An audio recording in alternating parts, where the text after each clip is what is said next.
नमस्कार। आज हम एक बहुत ही खास उपनिषद बृहद उपनिषद की गहराई में उतरने की कोशिश करते हैं। जी हाँ। ये वो प्राचीन ज्ञान है जो हमें मुक्ति मतलब परम स्वतंत्रता के रहस्यों के बारे में बताता है। बिल्कुल।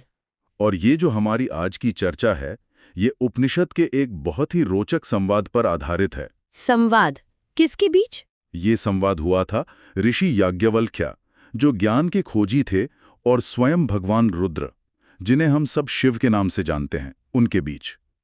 ये अपने आप में मतलब ज्ञान का भंडार है। वाह, सोचिए जरा, हिमालय की वो शांति, अविमुक्त क्षेत्र, यही आज का काशी या वाराणसी, गंगा का किनारा, और वहां ये अद्भुत संवाद हो रहा है। हाँ, बिल्कुल।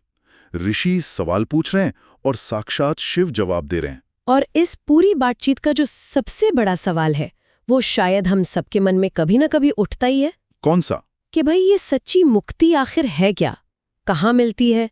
क्या किसी खास जगह पर या कहीं और? सही। यही वो सवाल है जो सदियों से मतलब साधकों को रास्ता दिखाता आया है। तो चलिए आज इसी सवाल के पीछे चलते हैं, देखते हैं इस प्राचीन ज्ञान के पर्दे खोलकर कि याज्ञवल्क्य ने क्या पूछा और भगवान रुद्र ने क्या राज खोले। तो ऋषि याज्ञवल्क्य ने, लगता है, सीधे मुद्दे की बात की। पहला सवाल यही था कि मुक्ति का वो सबसे उत्तम स्थान कौन सा है, कहाँ है वो जगह? हाँ, उन्होंने यही पूछा। और भगवान रुद्र का जवाब पहले तो बड़ा सीधा और स्पष्ट था। उन्होंने कहा वो पवित्र स्थान है अविमुक्त। अविमुक्त? हाँ, अविमुक्त, जिसे आज हम काशी कहते हैं। रुद्र ने यह भी साफ किया कि ये वो जगह है जहां वो खुद मतलब शिव चेतना के रूप में हमेशा मौजूद रहते हैं। वो इसे कभी नहीं छोड़ते, प्रलय में भी नहीं। अच्छा। और उनका यह आश्वासन था कि जो कोई भी वहां ध्यान लगाता है उसे मुक्ति जरूर मिलती है। अविमुक्त यानी काशी, सुनने में तो ये एक ज्योग्राफिकल लोकेशन लगती है, एक बाहरी जगह। हाँ बिल्कुल। तो क्या याज्ञवल्क्य मान गए या उन्होंने और कुरेदा? याज्ञवल्क्य ने यही पूछा कि भगवान, क्या ये अविमुक्त सिर्फ यही बाहरी जगह है, काशी ही है? तब रुद्र ने वो गहरा रहस्य खोला। उन्होंने कहा, हाँ, काशी तो पवित्र है ही, इसमें कोई शक नहीं, लेकिन असली सच्चा अविमुक्त वो तो हमारे अपने ही अंदर है। हमारे अंदर? कहाँ? उन्होंने बताया, हमारी दोनों भौहों के बीच का स्थान। ओ, आज्ञा चक्र। जी हाँ, बिल्कुल, योग में जिसे आज्ञा चक्र कहते हैं। रुद्र के अनुसार ये वो पॉइंट है, वो बिंदु जहां आत्मा की ज्योति जलती है। और कैसे? बिना किसी धुएं के, एकदम शुद्ध। बिना धुएं के मतलब बिना किसी भ्रम, बिना किसी मिलावट के, शुद्ध साक्षी भाव का प्रकाश, परम चेतना का अनुभव। उपनिषद में श्लोक भी है, भ्रूमध्य देशे तु यदस्ति ज्योतिष सैव अविमुक्तः परम ब्रह्म। अच्छा, बाहों के मध्य जो ज्योति है वही अविमुक्त है, वही पर ब्रह्म है। ये तो बहुत ही गहरी बात है ना? तो फिर ये बाहरी अविमुक्त मतलब काशी और ये भीतरी अविमुक्त, ये आज्ञा चक्र, इनका आपस में क्या कनेक्शन है? क्या एक के बिना दूसरा अधूरा है? बिल्कुल, उपनिषद यही इशारा करता है। देखिए, काशी जैसे पवित्र बाहरी स्थान जो है, वो हमें अंदर के अविमुक्त की तरफ ले जाने में मदद करते हैं। अच्छा। वो एक तरह से प्रेरणा मानते हैं, प्रतीक हैं। लेकिन असली मंजिल वो तो अंदर ही है। बाहरी यात्रा एक साधन है अंदर की यात्रा को जगाने का। रुद्र का कहना साफ है, सच्चा अविमुक्त अनुभव तो भीतरी ही है। ये बात साफ हुई। तो अगर लक्ष्य वो भीतरी अविमुक्त है, वो भौहों के बीच की ज्योति, तो सवाल ये है कि हम अपने मन को वहां तक पहुंचने के लिए तैयार कैसे करें? हाँ, बिल्कुल। यकीनन याज्ञवल्क्य ने भी यही पूछा होगा। हाँ, अगला सवाल यही था। और रुद्र ने बताया कि इसकी तैयारी का रास्ता है वैराग्य। वैराग्य, डिटैचमेंट। जी, वैराग्य का सीधा सा मतलब है अनासक्ति, डिटैचमेंट।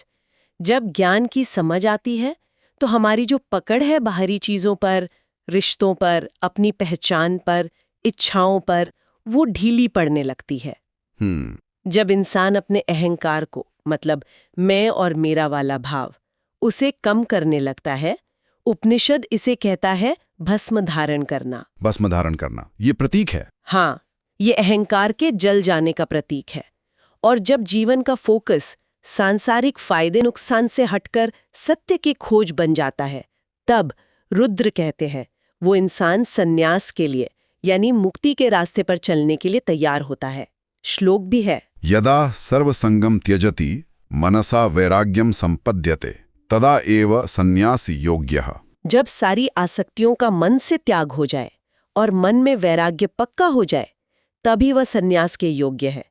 ये वैराग्य की बात तो बहुत जरूरी लगती है, पर सुनने में शायद थोड़ी मुश्किल भी लगे। हाँ, लग सकती है। क्या इसका मतलब है कि सब छोड़ छाड़ कर जंगल चले जाना है, या ये मन की एक हालत है जिसे हम यहीं अपनी जिंदगी में रहते हुए भी पा सकते हैं? उपनिषद का जोर ज्यादातर भीतरी अवस्था पर ही है। वैराग्य का ये मतलब नहीं कि दुनिया से नफरत करो, नहीं, तो फिर बल्कि दुनिया की चीजों से अपनी पहचान मत जोड़ो। ये समझो कि सब बदल रहा है, सब नश्वर है। असली खुशी बाहरी चीजों में नहीं है, वो तो अंदर की शांति में है। अच्छा। और ये अवस्था तो कहीं भी रहकर पाई जा सकती है। हाँ, ये सच है कि शुरू में एकांत मदद कर सकता है, पर असल में ये एक तरह की मेंटल फ्रीडम है। समझ गया, मानसिक स्वतंत्रता। तो ये वैराग्य, ये मानसिक स्वतंत्रता, इसे और गहरा करने के लिए उपनिषद एक बड़ी अजीब सी जगह ध्यान करने को कहता है। हाँ, वो तो है। रुद्र कहते हैं कि ध्यान के लिए सबसे अच्छी जगह कोई सुंदर बाग या शांत गुफा नहीं, बल्कि श्मशान है। ये थोड़ा चौंकाने वाला नहीं? हाँ, पहली बार सुनने में जरूर लगता है, लेकिन इसका जो सिंबलिज्म है, वो प्रतीक, वो बहुत गहरा है। कैसे? रुद्र समझाते हैं कि शमशान एक ऐसा आईना है जहां जिंदगी की हकीकत, उसकी नश्वरता सबसे साफ नजर आती है। जहां चारों तरफ राख ही राख हो, वहां मौत का डर अपने आप कम होने लगता है। शरीर जिससे हम इतना चिपके रहते हैं, उसकी असलियत सामने दिखती है। तो क्या वहां बैठकर अहंकार भी कमजोर पड़ जाता है? बिल्कुल। जब शरीर की सच्चाई दिख जाती है तो उससे जुड़ा जो हमारा ईगो है, अहंकार है, वो भी ढीला पड़ जाता है। शमशान में बैठा योगी जीवन और मृत्यु दोनों को एक समान भाव से देखने लगता है। क्योंकि दोनों बदलाव के रूप हैं। हाँ, बिल्कुल, दोनों ही परिवर्तन है। जो बचता है वो सिर्फ देखने वाला है, साक्षी भाव। रुद्र तो ये कहते हैं कि शमशान की भूमि हमारे सारे भ्रमों को निगल जाती है, इसलिए वो पवित्र है। एक श्लोक भी आता है, शमशाने तिष्ठति योगी भस्मना लिप्त देह कह मरणम जीवनम चैव तुल्यम पश्यति नित्यश। यानी भस्म लगाए योगी जो शमशान में रहता है, वो जीवन और मृत्यु को समान देखता है, हमेशा मुक्त, हमेशा जागा हुआ। तो क्या हमें सच में शमशान जाना है, या ये सिर्फ एक पावरफुल मेटाफर है कि भाई जीवन की नश्वरता को फेस करना सीखो, चाहे कहीं भी रहो? जोर प्रतीक पे ही ज्यादा है। संदेश यही है कि जीवन की सच्चाई को स्वीकार करना, जिसमें मृत्यु भी शामिल है, यही वैराग्य को पक्का करता है। अच्छा। ये एक तरह की मानसिक तैयारी है उस साक्षी भाव में टिकने की जहां सुख दुख जीवन मृत्यु का असर कम हो जाता है। और ये नश्वरता का एहसास तो हमें कहीं भी हो सकता है अगर हम ध्यान दें। ये बात भी स्पष्ट हुई। तो नश्वरता का बोध और वैराग्य के बाद उपनिषद एक और प्रक्रिया बताता है, शुद्धि की प्रक्रिया। रुद्र 5 अग्नियों का रहस्य बताते हैं। ये क्या है 5 अग्नियां? कोई हवन कुंड है क्या? नहीं, ये बाहरी यज्ञ नहीं है, ये अंदर की शुद्धि की 5 प्रक्रियाएं हैं। इन्हें अग्नि इसलिए कहा गया क्योंकि अग्नि जैसे मैल को जलाकर शुद्ध करती है, बदल देती है, वैसे ही ये प्रक्रियाएं मन को शुद्ध करती हैं। कौन कौन सी हैं ये 5 अग्नियां? पहली है ज्ञान की अग्नि। ये हमारे अज्ञान को, हमारे भ्रमों को जला देती है, सत्य का उजाला लाती है। ठीक है। दूसरी है तप की अग्नि। ये हमारी बेगाम इच्छाओं को, वासनाओं को, आलस को जलाती है, अनुशासन और संकल्प लाती है। तीसरी है मौन की अग्नि। ये हमारे फालतू के बोलने को, मन के शोर को और अहंकार से भरी बातों को जलाती है, अंदर शांति लाती है। अच्छा। चौथी है भक्ति की अग्नि। ये हमारे अकेलेपन के भाव को, मैं अलग हूं, इस सोच को जलाती है, ईश्वर से या सबसे जुड़ने का अनुभव कराती है। और पांचवी है मृत्यु की अग्नि। ये सबसे शक्तिशाली है। ये स्वयं मृत्यु के डर को ही जला देती है, जिससे परम निर्भयता मिलती है। ज्ञान, तप, मौन, भक्ति और मृत्यु भय का नाश, ये 5 तरह की भीतरी सफाई, ये पांचों मिलकर क्या करती हैं? इसे आप ऐसे समझ सकते हैं जैसे सोने को कुंदन बनाने के लिए उसे कई बार आग में तपाना पड़ता है, अलग अलग तरीकों से साफ करना पड़ता है। हाँ। वो साधक इन 5 अग्नियों को अपनी अंदर की एक ही आत्म ज्योति में मिला लेता है, मतलब इन सभी शुद्धियों को अपने अंदर जगा लेता है। वही असल में अविमुक्त है, वही मुक्त पुरुष है। अच्छा। उपनिषद कहता है पंचाग्निनाम समयेन एकम तेजो ब्रह्म प्राप्यते, यानी इन 5 अग्नियों को साधने से, कंट्रोल करने से एक ही ब्रह्म का तेज मिलता है। ये प्रक्रिया तो बहुत ही गहरी है। तो हमने अविमुक्त को समझा, वैराग्य और शमशान के प्रतीक को जाना, और पंच अग्नियों से शुद्धि को भी।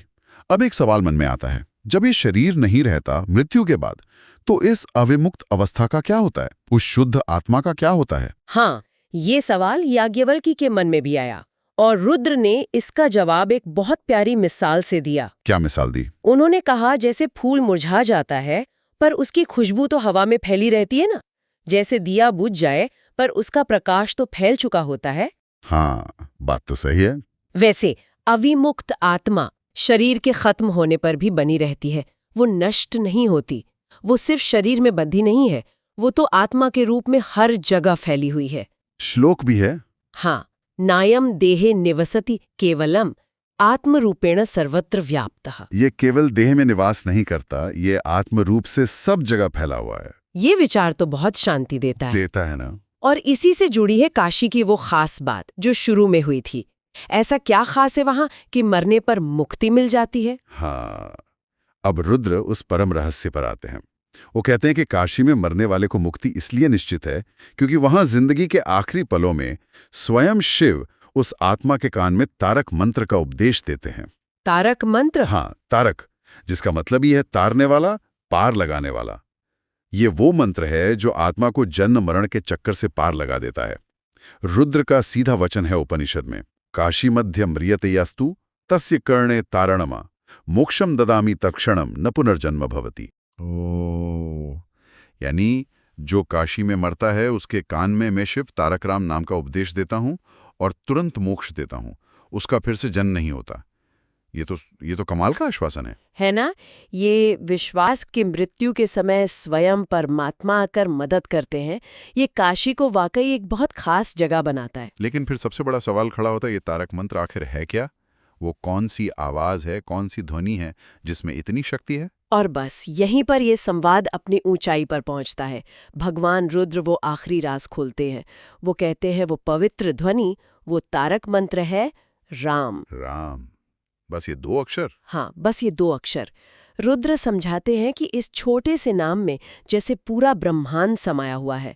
इसमें जो रा अक्षर है वो अग्नि तत्व का बीज है, यानी ज्ञान का प्रतीक, जो अज्ञान के अंधेरे को जलाता है। अच्छा, रा अग्नि, ज्ञान। और जो मां अक्षर है वो जल तत्व का बीज है, यानी शांति और करुणा के सागर का प्रतीक, जो आत्मा को ठंडक और मोक्ष देता है। रा ज्ञान की अग्नि जैसे सूरज, मां शांति और करुणा का सागर जैसे चांद, राम। बिल्कुल यही भाव उपनिषद का श्लोक है, रा इति ज्ञान दीपः स्यात् म इति मोक्ष सागरः राम नाम द्वयम ब्रह्म तारेति परिकीर्तितम। रा ज्ञान का दीपक है, म मोक्ष का सागर है, दोनों मिलकर राम नाम पर ब्रह्म है और यही तारक कहलाता है। जी, रुद्र इस नाम मंत्र की शक्ति पर बहुत जोर देते हैं। वो कहते हैं कि इसी ध्वनि से, इसी नाद से, मतलब अंदर की आवाज से मुक्ति संभव होती है। आखिरी श्लोकों में एक है, नादोयम तु महेशस्य तारकाख्यम महामनु तेनेव मुक्ति ही साध्यते। ये महेश यानी शिव की ध्वनि, तारक नाम का महामंत्र, इसी से मुक्ति सिद्ध होती है। तो मतलब घूम फिरकर सारी बात, सारी साधना वो एक नाम, एक ध्वनि पर आकर टिक जाती है। हाँ, शिव के उपदेश के हिसाब से तो यही है। वही परम तारक मंत्र है जिसे काशी में मृत्यु के समय वो खुद देते हैं और जिसे कोई भी साधक अपने जीवन में जप कर, उसका ध्यान कर मुक्ति पा सकता है। तो अगर हम इस पूरी चर्चा को समेटें तो बृहज्जाबाल उपनिषद हमें ये बता रहा है कि मुक्ति सिर्फ कोई बाहरी जगह जैसे काशी वही नहीं है, नहीं, बल्कि वो एक गहरी भीतरी अवस्था भी है, हमारे अपने अंदर भौहों के बीच का वो अविमुक्त क्षेत्र। बिल्कुल। और इस अंदर की अवस्था तक पहुंचने का रास्ता है वैराग्य, मतलब चीजों से मानसिक दूरी बनाना और जीवन की नश्वरता का गहरा एहसास, जैसे शमशान का प्रतीक याद दिलाता है। हाँ, और फिर वो 5 अग्नियों से अपने मन और अहंकार की शुद्धि करना। और आखिर में उस दिव्य ध्वनि, उस तारक मंत्र राम का सहारा लेना, जो ज्ञान और शांति दोनों का स्रोत है। बिल्कुल। रुद्र के उपदेश में ऐसा लगता है जैसे काशी, वो अंदर का अविमुक्त, वैराग्य, शुद्धि और राम नाम, ये सब दिखने में अलग हों, पर हैं एक ही परम सत्य के अलग अलग पहलू। सब एक दूसरे से जुड़े हुए हैं। एकदम सही समझा। ये सब मिलकर ही मुक्ति का पूरा नक्शा तैयार करते हैं। और ये प्राचीन ज्ञान आज भी हमें सोचने के लिए कितना कुछ देता है ना। हाँ बिल्कुल। जैसे मिसाल के तौर पर ये जो अविमुक्त अवस्था है, जिसे चेतना कभी नहीं छोड़ती, क्या हम इसे अपनी रोजमर्रा की जिंदगी में भी महसूस कर सकते हैं? कैसे? शायद गहरे ध्यान के पलों में, या जब हम किसी काम में इतने डूब जाते हैं कि समय का पता ही नहीं चलता, जिसे आजकल लोग फ्लो स्टेट कहते हैं। क्या वो भी अविमुक्त का ही एक छोटा सा अनुभव हो सकता है? ये सोचने वाली बात है वाकई। और एक बात और, उपनिषद में आसक्तियों और अहंकार को जलाने की बात है, पंच अग्नि के रूपक से। आज के जमाने में साइकोलॉजी और पर्सनल ग्रोथ में भी तो हम डिटैचमेंट या ईगो को समझने और उससे ऊपर उठने की बात करते हैं। हाँ करते हैं। तो क्या उपनिषद का ये सदियों पुराना तरीका और आज की ये मनोवैज्ञानिक समझ, क्या ये कहीं मिलते हैं? इन सवालों पर सोचना, मनन करना, शायद यही इस ज्ञान को सिर्फ सुनने से आगे ले जाकर अपने जीवन में उतारने की कोशिश हो सकती है। निश्चित रूप से। ये ज्ञान सिर्फ पढ़ने सुनने के लिए नहीं, बल्कि अनुभव करने और जीवन में ढालने के लिए है। और उपनिषदों की बहुत ही सुंदर परंपरा रही है। तो हम अपनी इस गहरी चर्चा का समापन भी शांति की प्रार्थना के साथ ही करते हैं। ओम शांतिः शांतिः शांतिः।